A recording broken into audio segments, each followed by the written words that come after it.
Kapag hindi ka pa magbayad sa utang mo na 50, Marites, makikita mo ang hinahanap mo. Ako sa Nay, sampalin mo left and right. Tama ka, Marisol. Marisusol ka talaga. Ako pa. Galingan mo, Nay. Hey, Marites, magbayad ka na sa 50 mo na utang. Anong 50 utang? Wala akong utang sa'yo. At wala akong ebidensya na may utang ako. Meron akong ebidensya para sa barangay. Oh, okay. Go. Oh, ano na naman to kaguluhan na to? Ito kasi si Marites, Kap. Nag-utang siya sa akin ng 50 at hindi niya binayaran. Wala akong utang, Kap. At bakit din siya? May ebidensya ka ba? Ganito kasi yun, Kap. Si Marites ay umutang sa akin ng 5,000. Anong 5,000? 50 lang utang ko sa'yo, ah. Ay nako, Marites. Para makabayad ka ng utang mo, Ay, magsasuggest lang ako ng laro. Hindi topics go, pwede mo natin ng cellphone, pwede mo natin ng mga pera na pwedeng pagbayad sa mga putang go. O, ayan, mag-topics go ka na. ay salamat, Kap. Susubukan ko yan. Ay, alada, tinapay na syakawan. Ka naman. Di kayat yung gamit gumatang ti kanyam Sige na, inikap ka pa, di kalman ni. Sige, garod, batik lang batik lang?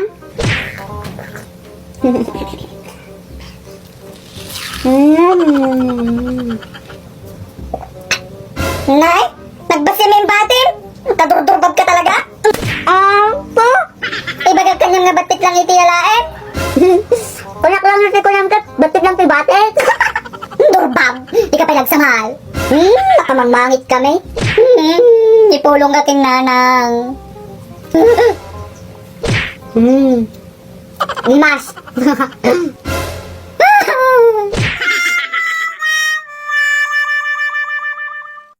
Ano na naman ba itong mga sabit-sabit na to? Nay, may merienda na ba? Oo, doon, tignan mo. Sa rep, sa kusina. Okay.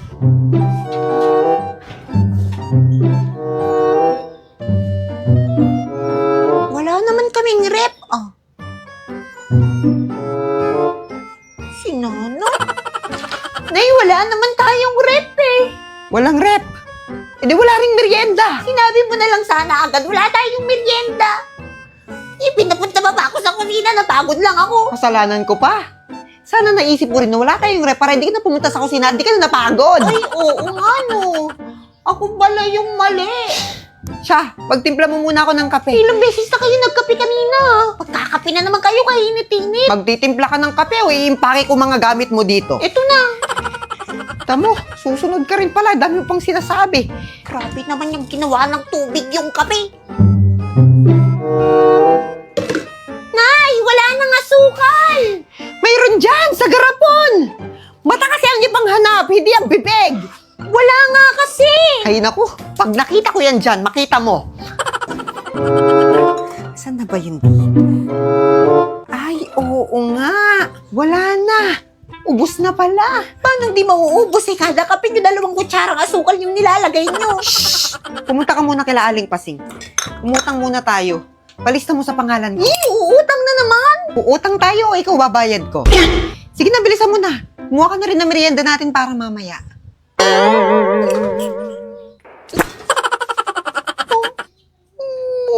What's up mga chong? Ngayong araw, sinimulan kong unti-untiin ang pag-aayos ng mga gamit ko para sa aking munting palasyo. Aba syempre, may oras tayo. Sinusulit ko lang naman tong linggo dahil online class kami. Kaya kailangan i-go ang pwedeng i-go. Eh di go! Okay na to. At dahil nga unti-unti na ako naglilipat ng mga gamit, kailangan kong linisin yung ano. Yung ano? Basta, itong kwarto. Itong kwarto kasi na to, magiging studio rin siya. Studio? Oo, para dito na ako gumagawa ng mga content ko. Syempre, dahil kwarto nga rin siya, dito na rin ako matutulog. Pero bago ang lahat, kailangan ko muna tong linisin. Kaya naman tinanggal ko muna lahat ng gamit na nandito sa loob para mas madali natin siyang malilinis. Ako lang pala kasi hindi naman kayo kasama naman maglilinis naman. Pero bago natin simulan ang formal na paglilinis, sobrang okay. Kailangan muna nating uminom ng tubig kasi sobrang init naman ngayon. Parang di naman nag-grade yung araw na. At bukod na sa sobrang init na yung panahon, sobrang init na rin ng ulok sa mga butiking naninirahan dito sa kwarto. Grabe naman ang pag-uugali. Kala mo nabigyan ng karapatan para magdumi dito sa kwarto na to. Ito nga, inumpisahan ko na yung pagwawalis para mapagpag yung mga dumi nila. Tapos Pagkatapos sinundan ko na ng pagpupunas dito sa mga alikabok naman. Paano namang hindi nag-grade 5? Alam niyo, sobrang nakaka-stress maglinis, pero at the same time, nag-i-enjoy ka pa rin. Uy, sobrang arte mo na, naiinis sa'yo. Go. Ayan, inayos ko na yung pwedeng ayusin dito sa loob. Okay na to. Alam niyo yung hindi okay? Itong bintana ko, mga chong, sobrang dumi. Nakakairita tong mga butiki. Hindi porket mukha akong butiki, welcome na kayong mga butiki dito sa kwarto. In-invite ko ba kayo para magdumi dito? Eto nga't sobrang nahirapan ako sa mga tuyong dumi ng butiki. Kaya ay talaga, pakapagpag ko talaga naiinis. Ngayon alam ko na yung mga hirap ng mga nanay natin kapag naglilinis sila nung bata tayo talaga. Pagkatapos ko magpagpag ng mga kung ano-ano dito sa bahay, pinasundan ko na ng pagpupunas ng basang-basahan dito sa mga sulok-sulok dito para naman talaga matanggal yung alikabok. Grabe, parang puro na pala ako reklamo dito sa video na ito, no? Sige na, bukas na lang ulit. Okay na to. Nakapag-enroll na ba kayo ni Sophia? Hindi ba't isa lang sa amin ni Sophia yung kaya niyong pag-aralin? Sino nagsabi niyan? Hello, Ray! Nay! Aling Norma, nandiyan na po pala kayo. Wala pa. Hindi ba ako to, anino ko lang? Oo po, demonyo pala. Akala ko si Aling Norma. Anong sabi mo? Akala mo hindi ko naririnig? Teacher ka pa man din. Ganyan yung lumalabas sa bibig mo? Ay, narinig niyo po pala. Bakit parang ako kay mas masama dito? Ray, Teka. umuwi na tayo. Norma? Ray, hello?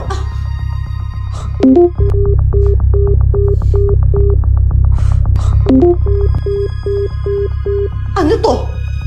Nagsumbong ka sa tatay mo? Hindi po, Sinabi mo siguro sa tatay mo na hindi ka makakapag-aral. Siguro sinumbong mo ako, no? Na sinasaktan kita kaya ka tumawag. Hindi ko po ginawa yun. Ano pong hindi mag-aaral? Ano pong sinasaktan? Ma'am! Manahimik ka dyan! Wala kang pakialam dito! Mawalang galang na po, pero may pakialam ako. Una, nandito po kayo sa pamamahay ko. Pangalawa, malapit sa akin yung batang to. Huwag kang nakikisali dito. Umuwi na tayo, Ray. Nay! Umuwi na tayo. Ma'am! Hindi po aalis dito si Ray. At kung gusto nyo, kayo muna ang umalis. Dahil pag hindi kayo umalis, tatawag ako ng tanod. Bahala kayo! Magsama-sama kayong lahat! Mga salot! Che! Ang baho ng hininga mo! Teacher pala ako. Teacher ka pa naman! Salot! Norma? Anong problema ng babaeng yun? Okay ka lang ba, Ray? Gusto mo ba ng tubig? Ano gusto mo? Leche plan po! Ikaw talaga? Ayos lang po ako, ma'am. Sanay na po ako. Aba, bakit? Lagi ba yung ginagawa sa'yo ng nanay mo? Hindi naman po. Mga 3 times a day lang. Ano? Gusto mo ipapulis na natin yon? Ay, ma'am, wag na po. Tawagan na lang natin ulit yung tatay mo. Para malaman niyo yung ginagawa sa'yo ng nanay mo. Wag na rin po, ma'am. Baka kasi makaabala lang ako sa kanya. Tapos baka ma-stress din siya lalo. Okay, sige. Pero paano yung pag-aaral mo? Narinig ko kanina, hindi ka na daw mag-aaral. Opo, totoo po yun. Eh, anong plano mo? Gusto mo mag-aaral o hindi? Siyempre po gusto ko. Pero hindi ko kasi alam kung mababayaran ko mag-isa lahat ng gastusin sa school. Kaya hindi ko kayang mag-isa. Kaya nga nandito kami, Ray. Ako na ang magpapaaral sa'yo. Tita Ninya? Bebeng! Nasaan ka, anak? Dito po, Nay. Bakit? Alam ka, anak, tiyak kong matutuwa ka sa balita ko ngayon. Dumating na si Budog. Si Budog? Ako, oo. Yung anak nito ring, dito na raw mag-aaral yon. Dito na daw siya mag-aaral? Bakit? Hindi ko alam. Pero bakit parang gulat na gulat ka? Ayaw mo ba? Eh, di ba kaibigan mo yon? Kalaro mo dati? O, dati yun. Oh, halika na, tama na, puntahan natin. Hala, di ba kakapunta mo pa lang doon? Kasi nga, nakalimutan ko rin umutang kay Turing. Kaya babalik tayo doon, ha? Tara na. Lo, pwede ba akong sumama? Hindi pwedeng sumama. Magbukas ka ng plato, magbantay ka ng bahay. Tara na, bebe. Ayoko naman makita si Budog eh. Ano lang ako? Malibasa, paborito niyang anak si Becky. Turing! Ay, Diyos ko. Ito na naman siya. Ano yun, Mars? Nako, andito si Bebeng. Gusto rin makita yung kalaro niya. Hindi naman eh. Ay, oo nga pala. Magkalaro nga pala sila ni Budog. Saglit, tatawagin ko lang, ha? Budog! Budog! Yes po, Nay. Ay, oo, Budog. Si Bebeng. Tatandaan mo yung kalaro mo dati. Siya, sige. Maglaro muna kayo dyan, mga anak. Ha, may pag-uusapan lang kami. Anong pag-uusapan? Ha, basta. Ha? Bebeng, purpurin kayo. Ikaw, pangit ka pa rin. Grabe ka. Ako dis, marami akong laruan. Oo, ang dami mong laruan eh. Pero marami ka ring bagsak na subject. Kasi kayo, kaya hindi kayo nabibilhan ng mama mo ng ganito. Eh, anong tawag mo dito? Na, marami pa rin akong laruan. Yung mga laruan na tumutunog. Ako rin naman may laruang tumutunog. Nakikita mo to? Oo, di naman ako bulag. Di naman tumutunog yan eh. Bukan ko? O, di ba tumutunog? Mama! Ay, anak. Bakit ka umiiyak? Kasi po natuwa lang si Budog sa pagkikita namin. Tawag po dyan Tears of Joy. Tears of joy. Naku, anak. Miss na miss mo pala si Bebeng, ha? O, teka na. Pasok na tayo. Babay Manang Turing, babay Budog. Teka, Bebeng, sabihin mo nga. Ikaw bang may gawanan kay Budog? Ay, naitignan mo si Uncle Edong, may bagong new phone, no? Ha? Bago na nga, new pa. Paring Edong. Alam mo kung saan ko nakuha ito na? Tatanong mo yan. Sa link na nasa bio ko, nanalo ako. Talaga ba? Nanalo talaga siya? Pero ang advance niya mag-isip para sumagot ng gano'n. Hindi ko pa naman tinatanong eh. Andyan ka pa pala. Umanda ka sa akin, Bebeng.